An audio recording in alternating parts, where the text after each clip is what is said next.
ನಿಮಗೋಸ್ಕರ ಬೆಸ್ಟ್ ಸೌತೆಕಾಯಿ ರೆಸಿಪಿ ಇಲ್ಲಿದೆ. ಇಂಗ್ರೀಡಿಯೆಂಟ್ಸ್ ಎಲ್ಲ ಲಾಸ್ಟಿಗೆ ನೋಟ್ ಮಾಡಿದ್ದೀನಿ. ಹಸಿ ಸೌತೆಕಾಯಿ ರೆಸಿಪಿನ ಸುಮಾರು ವಿಧಾನದಲ್ಲಿ ಮಾಡ್ಬೋದು. ಅದರಲ್ಲಿ ಒಂದು ಸೌತೆಕಾಯಿ ಪಚ್ಚಡಿ ಅಥವಾ ಸಲಾಡ್. ಹಸಿ ಸೌತೆಕಾಯಿ ಸಲಾಡ್ ಮಾಡೋದು ತುಂಬಾ ಸುಲಭ ಮತ್ತು ಆರೋಗ್ಯಕ್ಕೂ ಒಳ್ಳೆಯದು. ಅಡುಗೆ ಎಣ್ಣೆ ಬಳಸಬೇಕು ಅಂತಲೂ ಇಲ್ಲ, ಆಪ್ಷನಲ್ ಅದು. ಮೊದಲಿಗೆ ನಾನು 1 kg ಸೌತೆಕಾಯಿನ ಸಿಪ್ಪೆ ಸುಲಿದು ಚಾಕುವಿನಿಂದ ಸಣ್ಣದಾಗಿ ಕೊಚ್ಕೊಳ್ತಾ ಇದ್ದೀನಿ. ಸೌತೆಕಾಯಿ ಜ್ಯೂಸನ್ನ ಸಪ್ರೇಟ್ ಮಾಡ್ತಾ ಇದ್ದೀನಿ. ಇದನ್ನು ಜ್ಯೂಸಿಗೆ ಸಹ ಬಳಸ್ಬೋದು.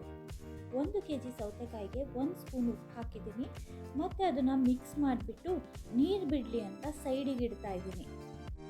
ಸಲಾಡಿಗೆ ಒಗ್ಗರಣೆ ಮಾಡಬೇಕಲ್ಲ, ಅದಕ್ಕೆ 1 ಈರುಳ್ಳಿ, ಸ್ವಲ್ಪ ಕರಿಬೇವು, ಸ್ವಲ್ಪ ಕೊತ್ತಂಬರಿ ಹಾಗೂ 1 kg ಸೌತೆಕಾಯಿಗೆ 2 ಮೆಣಸಿನ್ಕಾಯಿನ ತಗೊಂಡಿದ್ದೀನಿ. ಉಪ್ಪು ಮಿಕ್ಸ್ ಮಾಡಿದ್ವಲ್ಲ ಸೌತೆಕಾಯಿ ಸಲಾಡು, ಅದು ನೀರು ಬಿಟ್ಟಿರುತ್ತೆ. ಆ ನೀರನ್ನ ಸಪ್ರೇಟ್ ಮಾಡಬೇಕು, ಇಲ್ಲಾಂದರೆ ಸಲಾಡು ಚೆನ್ನಾಗಿರಲ್ಲ, ನೀರಾಗಿ ಬರುತ್ತೆ. ಎಲ್ಲನೂ ತುಂಬ ದುಬಾರಿಯಾಗಿರಬೇಕಾದ್ರೆ ಈ ನೀರನ್ನ ಯಾಕೆ ವೇಸ್ಟ್ ಮಾಡೋದು? ಇದರಲ್ಲಿ ಸಹ ನೀವು ರೆಸಿಪಿನ ಮಾಡ್ಬೋದು. ಇದಕ್ಕೆ ಸ್ವಲ್ಪ ಪೆಪ್ಪರು, ಲಿಂಬೆ ರಸ ಹಾಕಿ ಜ್ಯೂಸ್ ಥರ ಮಾಡ್ಬೋದು. ಸ್ವಲ್ಪ ತರಕಾರಿ ಹಾಕಿ ಸೂಪ್ ಥರ ಮಾಡ್ಬೋದು. ಮಜ್ಜಿಗೆ ಜೊತೆ ಸಹ ಮಿಕ್ಸ್ ಮಾಡಿ ಕುಡಿಬೋದು. ಇಲ್ಲ ನಮಗೆ ಬೇಡ ಅಂದರೆ ಬಿಸಾಡ್ಬೋದು, ಏನೂ ಪರವಾಗಿಲ್ಲ. ಒಗ್ಗರಣೆಗೆ ಅಂತ ಮೆಣಸಿನ್ಕಾಯಿ ಇಟ್ಕೊಂಡಿದ್ವಲ್ಲ, ಅದನ್ನು ಈ ಸೌತೆಕಾಯಿ ಒಳಗಡೆ ಹಾಕಿ ಮಿಕ್ಸ್ ಮಾಡ್ಕೊಂಡಿದ್ದೀನಿ ಖಾರ ಬಿಡಲಿ ಅಂತ. ಒಗ್ಗರಣೆಗೆ ಅಂತ 1/4 ಟೀ ಸ್ಪೂನ್ಗಿಂತ ಕಡಿಮೆ ಎಣ್ಣೆ ತೊಗೊಂಡಿದ್ದೀನಿ. ಸ್ವಲ್ಪ ಸಾಸಿವೆ ಹಾಕಿದ್ದೀನಿ. ಸಾಸಿವೆ ಸಿಡಿದ ಮೇಲೆ ಈರುಳ್ಳಿನ ಒಂದು 30 ಸೆಕೆಂಡು ಫ್ರೈ ಮಾಡಿದ್ದೀನಿ ಅಷ್ಟೇ, ಹಸಿ ವಾಸನೆ ಹೋಗಲಿ ಅಂತ ಅಷ್ಟೇ.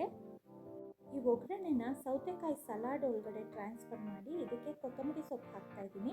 ನಿಮಗೆ ಬೇಕಂದರೆ ತೆಂಗಿನ ತುರಿನ ಹಾಕ್ಕೊಳ್ಬೋದು, ನಾನಿಲ್ಲಿ ಹಾಕಿಲ್ಲ. ನೋಡಿದ್ರಲ್ಲ ಎಷ್ಟು ಸುಲಭ ಈ ಹಸಿ ಸೌತೆಕಾಯಿ ಪಚ್ಚಡಿ ಮಾಡೋದಂತ. ಇದಕ್ಕೆ ಬೇಕಾಗಿರೋ ಇಂಗ್ರೀಡಿಯೆಂಟ್ಸ್ನ ನೋಟ್ ಮಾಡ್ಕೊಳ್ಳಿ. 1 kg ಸೌತೆಕಾಯಿಗೆ 1 ಸ್ಪೂನ್ ಉಪ್ಪು, ಒಗ್ಗರಣೆಗೆ ಈರುಳ್ಳಿ, 2 ಮೆಣಸಿನ್ಕಾಯಿ, ಸಾಸಿವೆ, ಕರಿಬೇವು, ಕೊತ್ತಂಬರಿ ಸೊಪ್ಪು, ಕೊನೆಗೆ ಒಂದು ಅರ್ಧ ಹೋಳು ಲಿಂಬೆಹಣ್ಣು ಹಿಂಡ್ಕೊಳ್ಳಿ.